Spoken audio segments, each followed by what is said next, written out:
President Trump back from Davos and ready to get his midterm mojo back. Chief of Staff Susie Wiles saying this.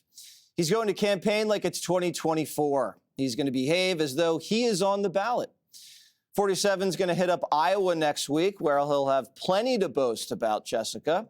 The murder rate has fallen to its lowest level since 1900, and the economy is bouncing back after years of Biden-era disappointment. Trump says it's all a mind game. I'm going to do a lot of campaign traveling. I hate to tell you guys, but it's going to keep you employed. Now, we're going to work hard. I mean, the only problem with that question is, for whatever reason, it's a deep-down psychological reason, sitting presidents don't seem to do well in the midterms. I guess over a 50-year period, they won twice. You'd have to ask a psychiatrist about that. But we should do great. All right, Jessica, I'm going to give you the opportunity to praise the president for overseeing the greatest drop in the murder rate of all time.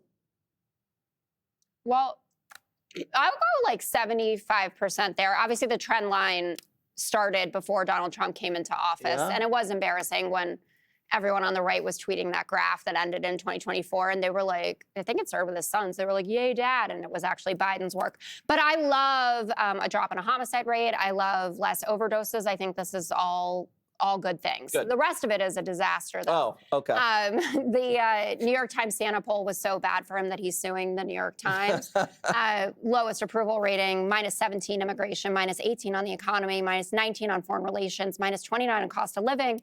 And for those of you that care about the Epstein files, which is a lot of people, -44. The coalition from 2020 is back intact. So young voters, Black voters, Latino voters, back to usual levels of support for the Democratic Party. And J.D. Vance's speechwriter, I think, hates him because he was talking about the economy. And he had this line, you don't turn the Titanic around overnight. But we all know what happened to the Titanic. Oof. Oof. You do. Sick burn. Paul, the murder rate, we haven't seen it this low since 1900. How old were you back then? I was probably 47. And, you know, in those days, they were like keeping those numbers with a feather quill. Look, the thing that's really significant about it is the fact that it's not necessarily the 1900 number, but the fact that in last year's, parameters, it dropped over 20%. That's the most ever. And if you look at the articles that come out about it in all of the legacy media, it's hysterical. You just watched a couple of first paragraphs where they talk about these metrics. And then the next word you get is either but or however, because then they go into, but really it started a couple of years ago. Trump didn't really do anything. Of course they did. Look, it's common sense. You take all the three-letter agencies who were doing all kinds of nonsense and you throw them at the high crime cities, ATF, DEA, HSI, FBI. You tell them, make big cases against violent recidivists. Of course it's going to go down. It's not rocket science. It's just intelligence-led policing. Who's being arrested and deported using ICE is recidivists because there is a criminal class. Most people aren't criminals. A lot of people who get arrested, it's one time, whatever. The criminal class is what they've said, okay, that's what we're going to get out. And of course, you get this result. It's just not really very hard to figure out. Bongino was talking about it last night on Hannity. He just said essentially what I just said. So that statistic is legitimate. Just want to close real quick because I thought Harold Ford made a very important point the other night. The real issues here, though, that Americans are going to vote on in the midterms, it's going to be two things. And generally in this order, it's going to be the economy and safety. He's got good news on safety.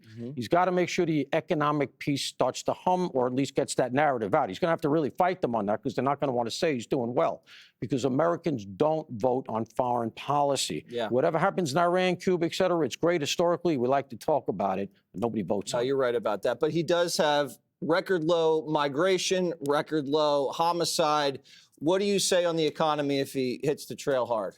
Well, what I would say is be patient and trust the process, which we're seeing. He's trying to undo basically 4 years of absolute crazy spending, lawlessness, investigations, billions disappearing here and there. It's a lot what's going on. The American people, listen, gas prices are good. I drive this weekend and I was like, hey, thanks, Mr. President. It's always nice when I'm not paying $5 a gallon or $4 a gallon or even $3.25 and I drive diesel. So, I think the problem is this is what I hate, the fact that the president has to do this. Where are the Republican stars? Where are the guys who have been able to benefit over the things that the president and his team and his administration has done. Clearly, we're seeing positive changes. Now, look, I don't care about polls from New York Times. I wonder who they called. When how people feel, how the country feels, the general feeling for those of us who travel from state to state, moods are pretty good. Expectations are high. They're not talking about, at least they know one way or the other how things are going. Because before they had no clue. You had to get all your answers from an Easter bunny. Now you get directly from the source. The president will tell you, you can take it, do what you want with it. But I just think that him campaigning doesn't help the Republicans who are running, because the American people, they're like, well, the president's not in this, so they're not voting for him. And then people have to start voting their neighborhoods and their communities, because most people don't care. They want to vote for the president because they think he can make everything better, but they're not thinking about, if he doesn't have the House and the Senate, given how much the other side spends their entire life existence trying to tear him down, he's not going to be able to do his job. So it's important that these guys who are running for House and Senate Republican, get out and do work. Show him that you can carry it on your own, because if you can't, you're not going to get votes. Midterms, Martha, what are you seeing? Well, I think Tyrus is right that, it's mid-January and the election is in November.